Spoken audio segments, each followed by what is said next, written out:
Hey, sports card collectors and investors, how is everybody doing? I hope everyone is staying safe, having a good week so far. It's still only Tuesday, so still have kind of the rest of the week to go, but we just got to keep on fighting through, y'all. Just keep on doing your thing. We got Luca here cheering us on.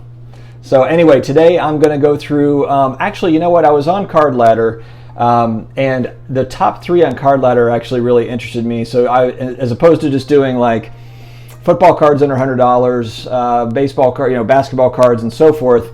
I thought I would do a video just on kind of that top 3, actually the top 4, because the 4th card has kind of an interesting twist to it. But these are cards that essentially, over the last 14 days, have had price movement, transaction movement, so somewhat hot in the market, and that's what puts them up, in that top tier, in that top 4. This is not necessarily, again, I say this, in all of these videos, this is not like these are cards we should be buying right now. This is simply just data points on cards that are making moves in the hobby over the last 14 days from a transaction standpoint and from a price movement standpoint. So I will go ahead and roll right into it.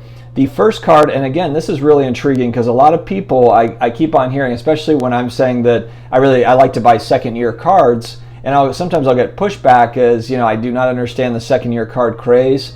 And it continues on, and it shows right here. The number 1 card on the card ladder today is a 2013 Prism Kawhi Leonard base rookie PSA 10. And it's just it's a base card, or I'm sorry, not a base rookie, excuse me. It's the second year base card for Kawhi in that Prism set, in a PSA 10. It's selling for it's in the high 4s, $485, $495. Part of this could be that the pop count is 27, but that could be kind of misleading because it's not as if they're extremely rare and that's why there's the pop count of 27.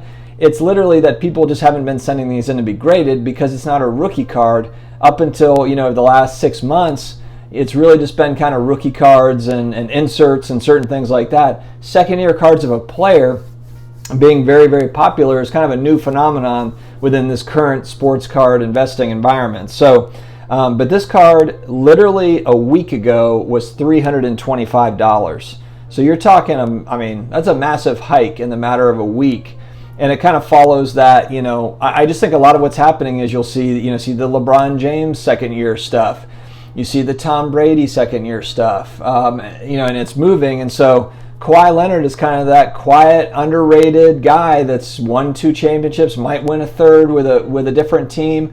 And he's just a quiet superstar. He doesn't, he's not as popular per se as LeBron James and some of these other guys.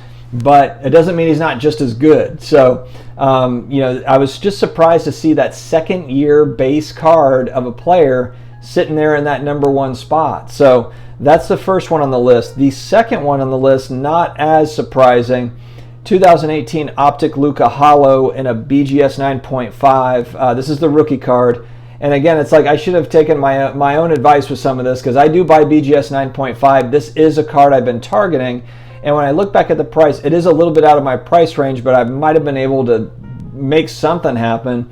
A week ago, this card was $1,700, which, like I said, $1,700 is a lot. It's a lot, but maybe could have figured something out. Now it's $3,000. That's where it's been selling. The pop on it is 163. So not a lot of them. That's not including the PSAs though. Okay, so that's not a total population. But for BGS 9.5, there's 163 of those. But I'm all about Optic Holo, and of course Luka is one of my favorite players. I believe he has a bright future. So that is the second card on the list. Third card is a 1996 Topps Chrome Kobe Bryant rookie card.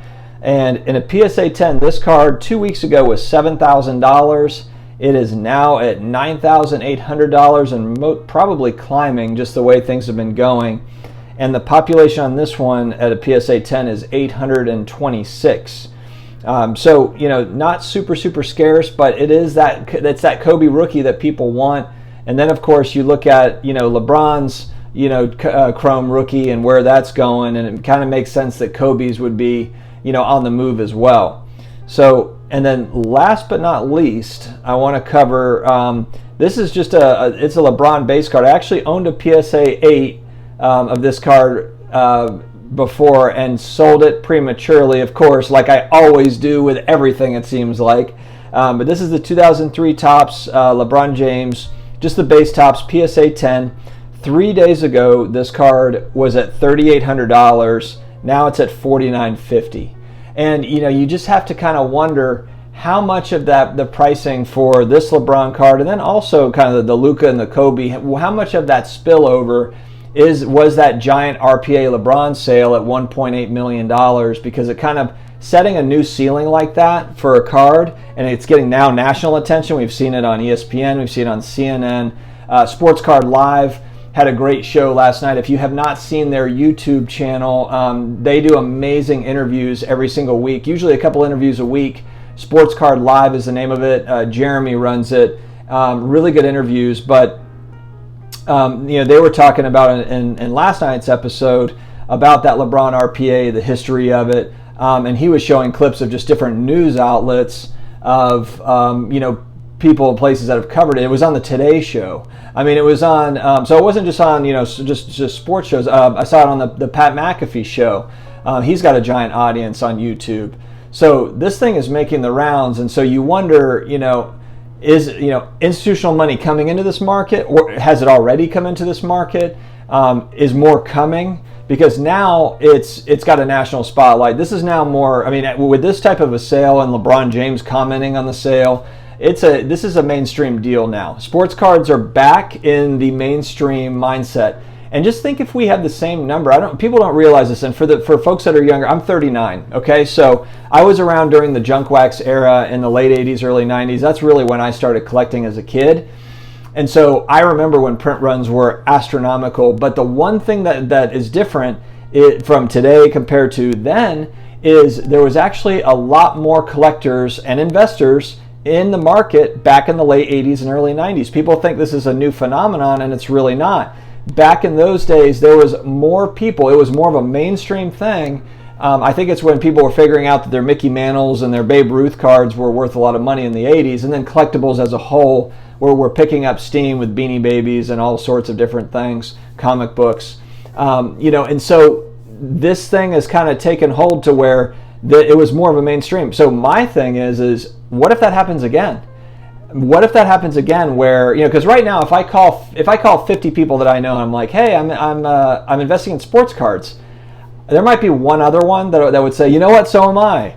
But I'm wondering, will that happen again? Will we have that same surge in demand, not even just from institutional buyers, but also from Main Street America, where everybody's like, hey, I got to get these cards again, like they did 30 years ago. And I think that, just think of what that means for the hobby. I mean, for collectors, it's not great news, because for those that are just looking to complete sets and looking to buy packs, obviously product in general is going to be less available and it's going to be more expensive. So if you are a 100% collector, it's bad news for you. If you're a hybrid person, like probably the majority of the people where you're on investor-collector spectrum, it's pretty cool news. So we'll have to see where it goes. But guys, let me know what you think in the feedback. Subscribe if you haven't already. Daily videos that are coming out on this stuff. Sports card investing, collectibles investing, comic book investing, and personal finance as a whole is what we cover on this channel. So thank you again for tuning in, and we will talk to you again later.